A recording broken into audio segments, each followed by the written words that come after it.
हमारा देश युवा देश है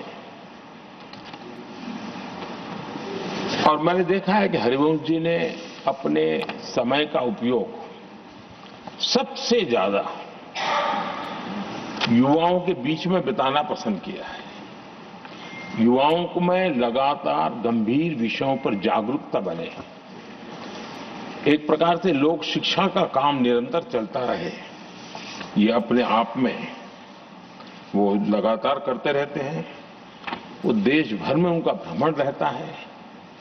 वे मीडिया के नजरों में बहुत ज्यादा रहने का उनका शौक नहीं है, लेकिन भ्रमण और कार्यक्रमों की श्रृंखला उनकी लगातार चलती रहती है। 2018 में जब उन्होंने राज्यसभा के उपसभापति की भूमिका निभानी शुरू की, उसके बाद जो मेरी जानकारी है, कॉलेजेस और यूनिवर्सिटीज में 350 कार्यक्रम किए हैं। ये बहुत बड़ा काम है। देश की यूनिवर्सिटीज और कॉलेजेस में 350 से अधिक कार्यक्रम, जाना आना, उनके साथ बैठना, बातें करना, उसके लिए विषयों की तैयारी करना, ये अपने आप में बहुत बड़ा एक प्रकार से आपने व्रतस्थ के रूप में इस काम को किया और युवाओं से ही जुड़ने के लक्ष्य को आपने जरा भी ओझल नहीं होने दिया है। और विकसित भारत का सपना युवाओं के लिए भी क्यों होना चाहिए, इस मूल विषय को अलग अलग तरीके से जिस प्रकार से विद्यार्थियों का मूड हो वो बताते रहते हैं। विद्यार्थियों में, युवा पीढ़ी में एक आत्मविश्वास कैसे पैदा हो, निराशा से वो हमेशा हमेशा बाहर रहे, इन सारे विषयों की चर्चा वो करते हैं।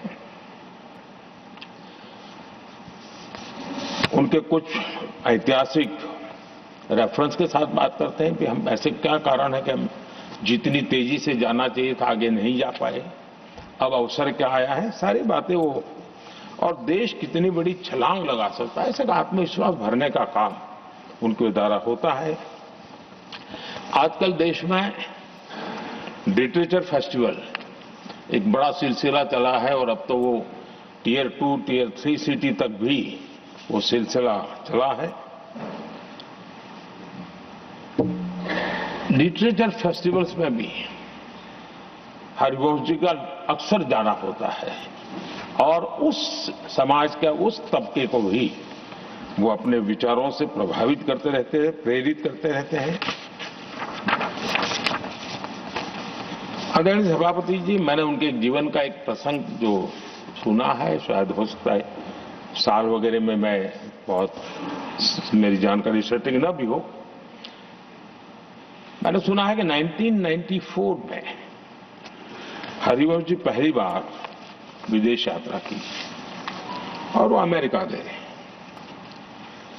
जब अमेरिका गए तो अपने तय कार्यक्रमों के अलावा जब उनसे पूछा गया कि आप कहीं और जाना चाहते हैं, कुछ करना चाहते हैं, तो उन्होंने आग्रह से कहा कि मैं जरूर, ये विकसित देश है तो मैं उसकी यूनिवर्सिटीज को देखना समझना चाहता हूं, वहां की ऐसी कौन सी शिक्षा और कल्चर है जिसके कारण ये देश इतना आगे बढ़ रहा है। और उन्होंने काफी समय अपने निर्धारित कार्यक्रमों के सिवाय पहली अमेरिका की यात्रा में सिर्फ और सिर्फ यूनिवर्सिटीज में बिताया, उसका अध्ययन करने का काम किया। यानी ये जो ललक थी उनके मन में कि अगर एक विकसित देश की यूनिवर्सिटी से जो निकलता है तो हिंदुस्तान की यूनिवर्सिटीज भी ऐसी हो ताकि विकसित भारत का सपना वहीं से रेखांकित किया जा सके।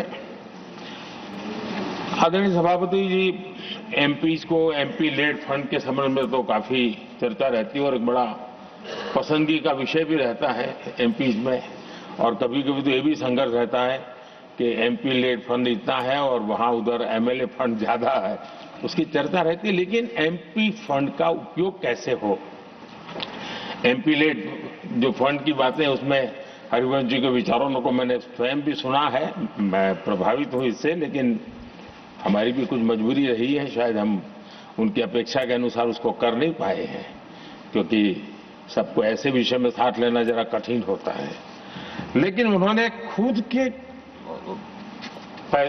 उस जिम्मेवारी को कैसे निभाया है, मैं समझता हूं वो भी हम लोगों ने, उन्होंने ये एमपी-लेड फंड था जो अपने जो विचार हैं उसको विचार को ही नीचे धरातल पर उतारने के लिए उपयोग किया। शिक्षा क्षेत्र और युवा पीढ़ी ये उसके सारे केंद्र में रहा। एमपी-लेड फंड उन्होंने इस्तेमाल करने के लिए एक एक मिसाल पेश की है।